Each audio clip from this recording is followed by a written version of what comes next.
So the AVENuE trial is looking at integrating checkpoint inhibitors into the frontline treatment of classical Hodgkin lymphoma.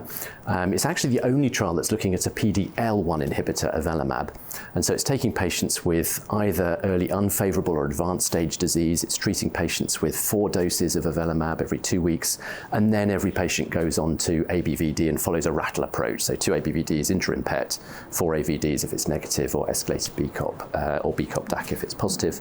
And what we're really hoping to show is that, well, what I'm really hoping to show actually is that there's some sort of chemosensitization here. So for patients who have that Avelumab, I'm really hoping that we see a low rate of interim PET positivity. So are we benefiting patients by making their chemotherapy more effective? It's 47 patients was our sort of recruitment ask, and we've given out all of the patient information sheets now. We're just waiting to hear if the final few patients are going to be registered on study, and then it'll be a bit of a wait to get the data. I'm hoping we might have it ready possibly for ASH this year, if not probably Lugano next year. And that'll be really exciting because there's a lot of interest looking at checkpoint inhibitors up front. I think you mentioned the trial in the US comparing AVD brentuximab with nivolumab AVD. That's an ongoing study. The problem with that study, I mean, it's a really good study, and I think we're all very excited to see the results.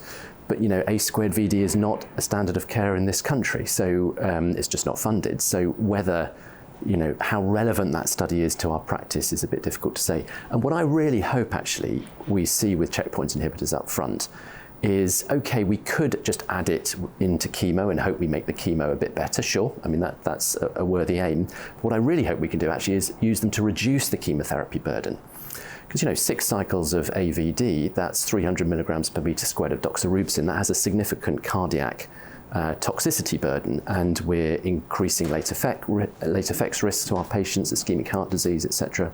So, you know, to actually use these agents to reduce the chemotherapy burden, I think is the way we really need to be going with these agents up front. And once we've got the AVENuE data, you know, I'm hoping we'll be able to design trials where we actually do that. You know, perhaps we take the really good responders to checkpoint inhibitors and actually give them less chemo up front rather than just giving them the same that they would otherwise always get.